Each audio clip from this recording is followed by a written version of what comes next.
Hospital Militar, poema de Maruja Vieira. Dios, qué mano tan fría, dijo el soldado herido. En la silla de ruedas su figura sería un árbol joven con las ramas cortadas, porque allí no había mano, solo unos ojos hondos, muy hondos, que parecían preguntarle algo a Dios. Argumento.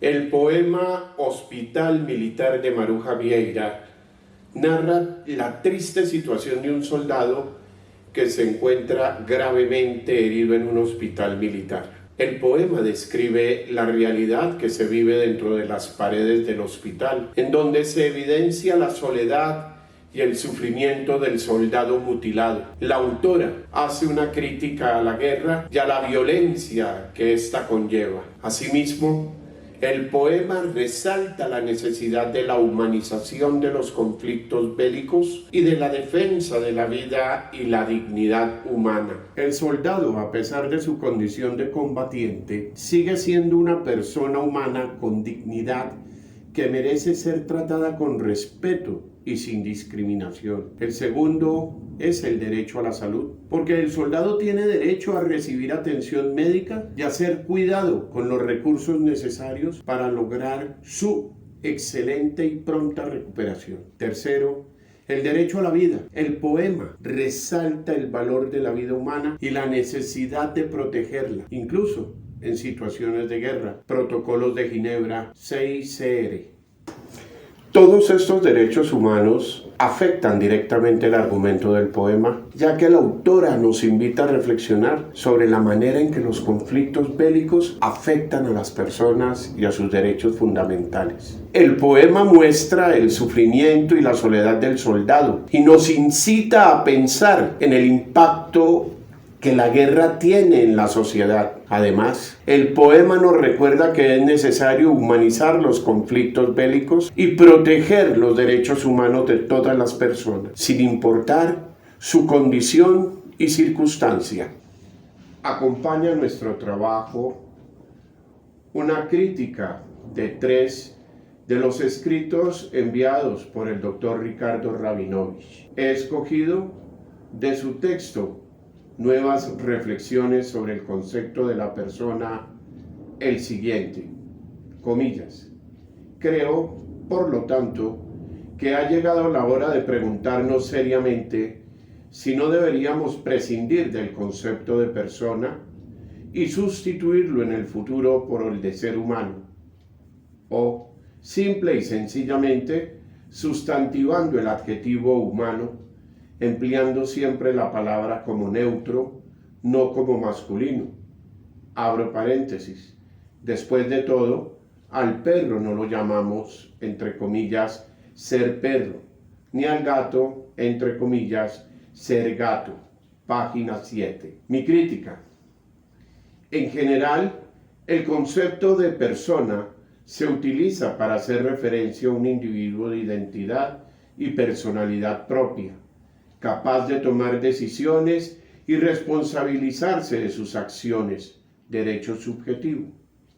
Mientras tanto, el término ser humano se refiere simplemente a la especie a la que pertenece este individuo. Si bien, en algunos contextos estos términos pueden ser intercambiables dependiendo del enfoque que se quiera dar, la mayoría de los autores y estamentos legales suelen hacer una clara distinción entre ambos. En lenguas romances como el español, el género masculino se utiliza a menudo como genérico y neutro en ausencia de un género explícitamente femenino. Pero esto puede generar polémicas y por ello se ha propuesto el uso del lenguaje inclusivo para evitar la exclusión de género. No parece necesario prescindir de ninguno de los dos términos o sustituirlos por otros, sino más bien utilizarlos de forma apropiada y clara en función del contexto en el que se utilice y tratar de evitar la exclusión de género en todas las formas posibles. El segundo texto que hemos tomado se llama Circuncisión ritual infantil masculina. Breves apuntes sobre una problemática evitada. abro comillas, dice el texto del profesor Rabinovich. La médica feminista egipcia Nadal el-Saadawi va más lejos.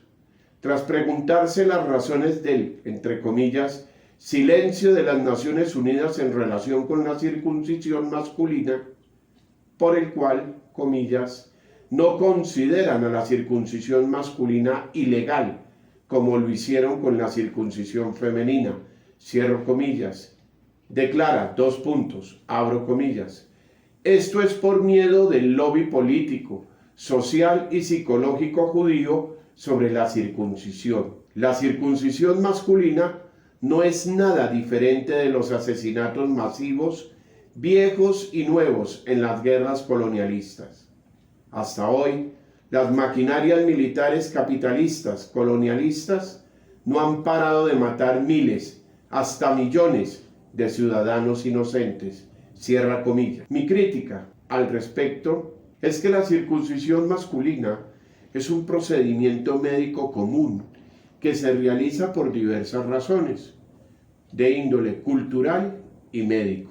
No se puede equiparar este procedimiento con actos de violencia y de masacres en guerras coloniales y opresión económicas.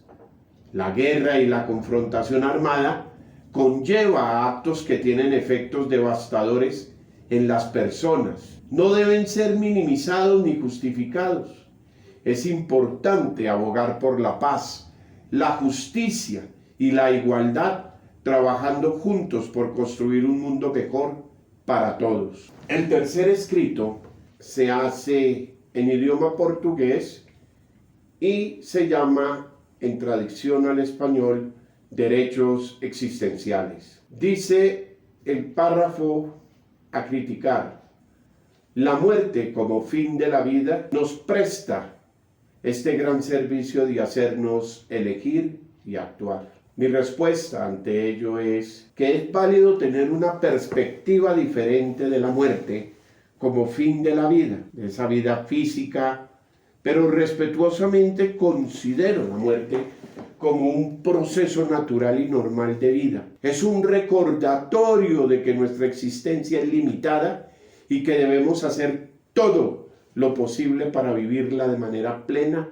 y significativa. Sin embargo, la idea de que necesitamos la muerte para tener una vida significativa también es controversial. La muerte, como fin de la vida física, nos puede hacer reflexionar de nuestras acciones y elecciones y nos impulsa a vivir de manera auténtica, con un propósito y un significado.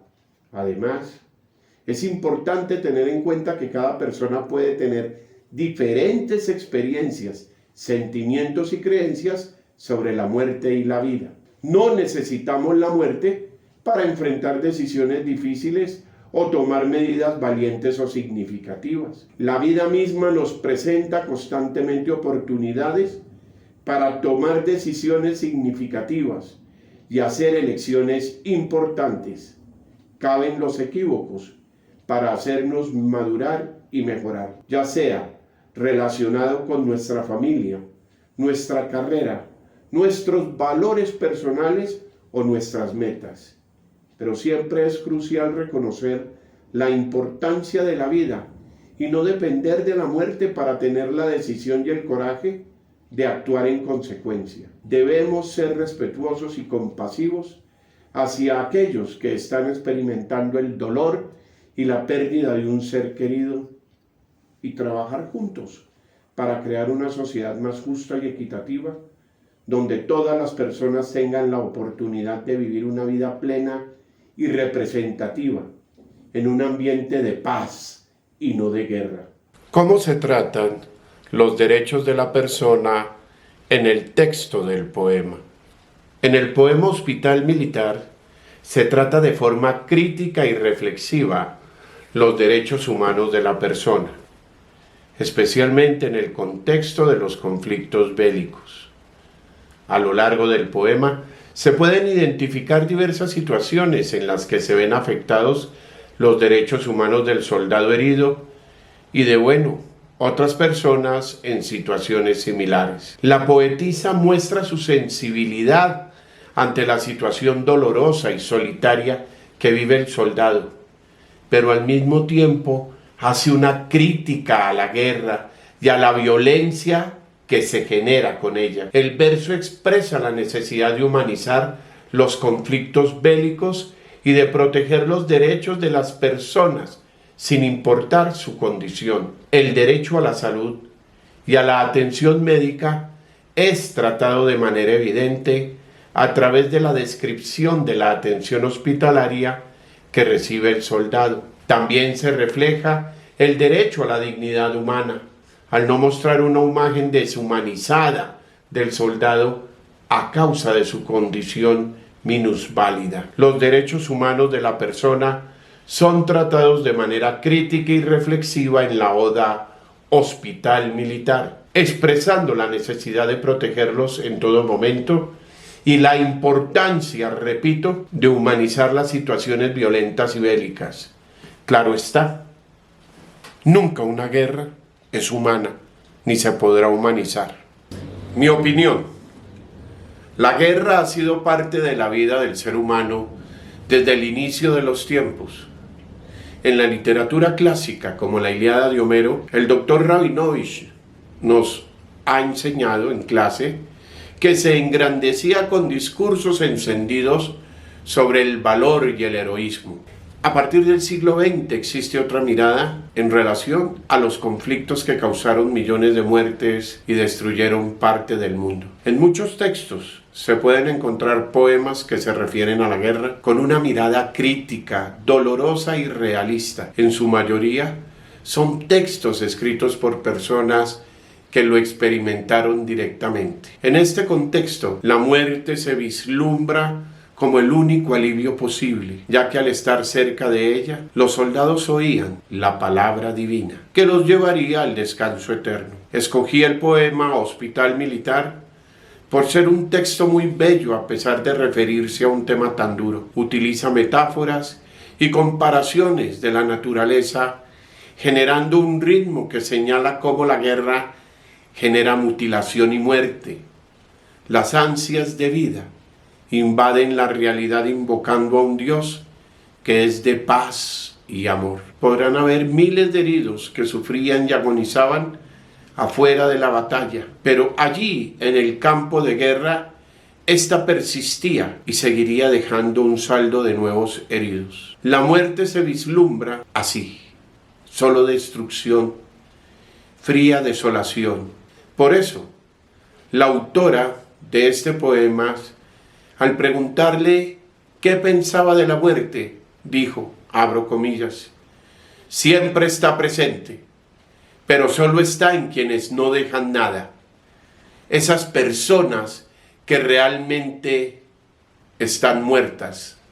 Lo importante es dejar algo para que alguien lo recoja. La palabra permite resucitar a la persona querida, amada, admirada. Y si la palabra la mantiene vigente, entonces no muere.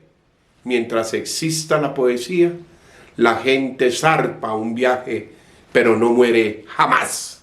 Ante la relación del poema Hospital Militar con lo visto en clase por el doctor Ricardo Rabinovich, es indudable que la guerra es una situación que afecta profundamente los derechos de las personas, ya que muchas veces implica la violación de sus derechos humanos fundamentales. En tiempos de conflicto armado se suelen presentar abusos y graves violaciones en masa de los derechos humanos, como nos explicó con los campos de concentración alemanes. Igual debemos decir la tortura, la ejecución extrajudicial, la privación de la libertad arbitraria y la desaparición forzada, así como las graves violaciones o violencia sexual, han sido tratados también en clase. Los conflictos armados pueden generar desplazamientos forzados que implican la pérdida de hogares, la separación de familias